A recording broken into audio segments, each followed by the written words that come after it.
What's up, everybody? I'm at the Zombie Go Boom backyard. Safety is #1 priority. And here's Chuck.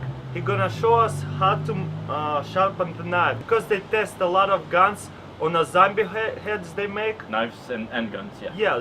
Yeah, and those zombie heads are almost like human skull, and they're very strong.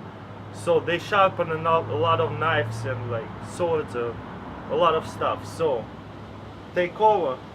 Alright, well, I'm gonna be showing you guys how to sharpen a knife with a bunch of different implements, even if you don't have a knife sharpener. Now, what I usually carry with me is this, and this is a Smith's knife sharpener. It's diamond stone, which basically means there's actually diamond on the front and back of it. It has a coarse side and a fine side, and you will need both. The coarse side is to really get the edge going if you have a really dull knife, and the fine side is to sort of hone the edge once your knife is already sharp, but you want it to be razor sharp. Usually what people have is either you know, the Japanese use whetstones. Here in the Western world they usually use carbide for coarse, and then they use ceramic for fine, and then after that step you want to strop the blade, which is basically fine-tuning the edge so that it's not as serrated and microscopically serrated. It just really makes it fine and smooth and able to chop and cut whatever. But anyway, so what I'm going to show you first is some basics. And so what I have here is my stone, and again I'm going to be showing you different ways of doing it. If you don't have a sharpener, you'll be able to sharpen anyway. Alright, so the first thing you want to figure out is what is your angle.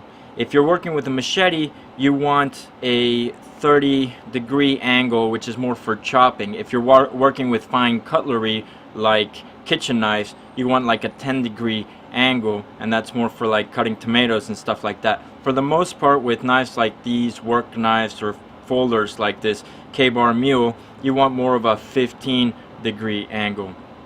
And so make sure you get your angles right. If you go over 30 degrees, you're not putting an edge on it. And if you're going past 10 degrees, you're just going to be scratching the profile of your blade, and you're not going to be sharpening anything. So 15 degrees, and basically you want to cut into your sharpener as if you were taking skin off of like an animal.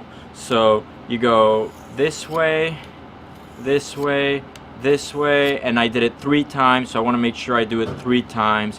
You really don't want to space out here. If you do it more times on one side than another, you won't be doing a good job. And also, just you won't be doing, if you don't count right, you won't be doing a good job. So you want to make sure you pay attention. And I'm using the fine stone right now because this knife is already sharp. But if this knife was completely dull, you've been using the coarse side, and then you'd move on to the fine side. Now, that's how you normally sharpen with a sharpener, and you can get different types of stones. This one's another diamond stone. It's just bigger, so it's a lot easier to move across it, but this is good for travel. But let's say you don't have a sharpener. Well, what do? Well, there are a lot of things that you can use.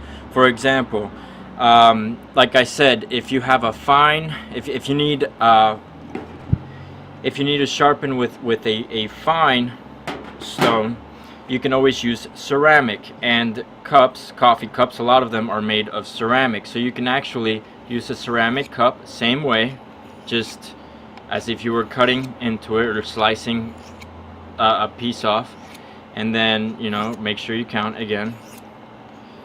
And I'm doing about 15 degrees on this one. Another thing you can use is I have this cup, this glass cup that I made thanks to one of Taras's videos, where it used to be a Perrier bottle, and I cut it. And check out his video on, you know, cutting glass with string and acetone. But this is a good illustration of what you can do with a car window. So at the top of the window of a car, it almost works like ceramic. It's not as good, but if this were a car window, or just a glass cup like this one, you can you can sharpen it that way, and it's fine as well, almost like ceramic. Not quite. You might want a cup would be a lot better, but if you only have a car window or a glass cup, that can work as well.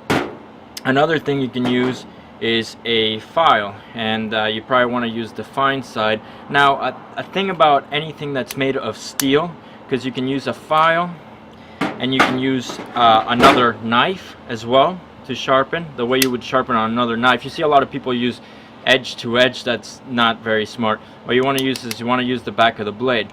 Thing is, there's this thing called the Rockwell hardness. It's a certain number for how hard a steel is. So you want to make sure that the steel that is sharpening the other steel is harder than the steel you're sharpening. Otherwise you won't be doing anything. This cold steel Spartan has a Rockwell hardness of about 60, and this K-Bar Mule, as far as my reading, has a hardness of about 56. So I can actually sharpen this knife on this knife. So you basically go with the spine of the blade so that you're not screwing this edge up, and you sharpen very much the same way. And this would also be fine if you want to do something that's more coarse. Again, this file works pretty well, and sandpaper works pretty well. And sandpaper, pretty much the same thing. 1, 2, 3. It's as if you're cutting into it. 1, 2, 3. Another thing you can use is cement. A lot of people don't know this, but if all I have is some cement, you can get it wet if you want to. You don't have to, but basically just make sure there's nothing there and you have a smooth part. You don't want anything with just like, you know, you just want to find a really smooth part of the cement. And then here you can do it the same way. You can scratch in, or you can go forward and back. That's actually the easiest way to deal with cement. And then make sure you do the same. Now you don't want to go, this isn't the best way to do it, and it could screw up your knife a little bit because you're taking a lot of steel away. So don't do this unless you absolutely have no other way of sharpening it. And don't do it too hard, because if you do it too hard, it'll heat up the blade and then it'll lose its original temper. So you want to make sure that the blade stays cool whenever you're doing this. After you're done sharpening, what you want to do is called stropping. And basically, once you're done putting an edge on the knife, what happens is it has microscopic serrations, and you want to take those out. You want to make the edge really smooth. So what people do is they use this leather strop. I don't have a leather strop, so what can I use to strop my blade? Well, a lot of people use a leather belt. And stropping is a bit different than honing or sharpening. You don't cut in to the strop like you would on a sharpener. You go away from it, and that's so that you don't cut into your belt. And also, the angles aren't that big of a deal here, because this leather is soft enough where it'll absorb the shape of the blade that's already there. And so you basically do that, and that helps with the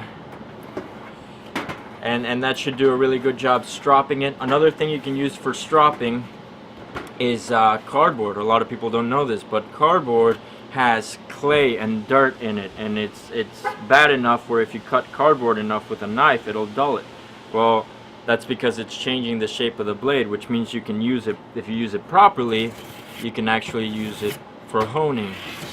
And if you have a burr on your blade, you can knock that burr off just by cutting into the cardboard a couple of times. Also, you can strop. A lot of people don't know this either, but you can strop with wood. And if you have a burr, it's a lot easier to knock the burr off with the wood. But anyway, so we're pretty good here. Let's see how well we did. I don't have a piece of paper, but I do have this sandpaper. So, you know, pretty sharp. A lot of people would just cut and they'll be like, oh, this knife is sharp. A good test for sharpness is called feathering. A lot of you know, butchers and chefs use this, and instead of just cutting straight through, you just want to do like little cuts like that and just basically feather the cut, and that's how you know you have a really sharp blade. Do that again. Okay, go ahead. So that's called feathering. So you know you got a really nice blade. If I get a piece, let me get a piece of paper real quick and I'll show you a couple of other things.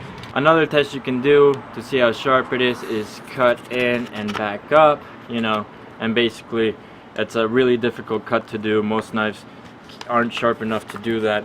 And this is, you know, this is not just thin paper, this is actually pretty thick. But if you fold it like this, you can actually also just take it out like that. And then, like, now you know you have a pretty decently sharp knife. This could be a little bit sharper. This is really good steel. This is 1095 Crowvan steel. I really love this knife. I also really love this this Spartan that I have here by Cold Steel. This is K-Bar Cold Steel. These are both excellent knives to carry around with you. But anyway, that's just a couple of tips in case you do have a sharpener. Now you know how to sharpen with it. If you don't have a sharpener, now you know how to sharpen without it. And it doesn't matter where you go, you can always find some ceramic or a piece of glass or some cardboard. Even if you don't have a sharpener, now you know how to sharpen pretty much anywhere. You should be able to find a piece of glass or some cardboard or some wood or some ceramic or whatever it is you may need in order to do this sharpening. So hopefully you won't be stuck with a dull knife, at least not for very long, now that you know all of this information. Alright guys, that's pretty much it. That was amazing. I learned a lot today and my knife's gonna be sharp now. So subscribe to Zombie Go Boom TV. Chuck over here, an executioner, and they have a couple more guys helping them out. Awesome stuff. Check out the trailer right now and subscribe. What's up, future survivors? Welcome to the bloodiest show on YouTube.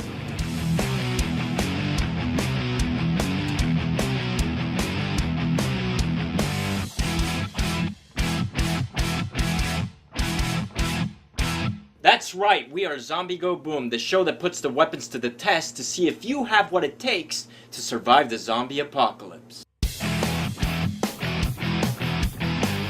We have new episodes every week, so if you want to survive, subscribe to Zombie Go Boom right now.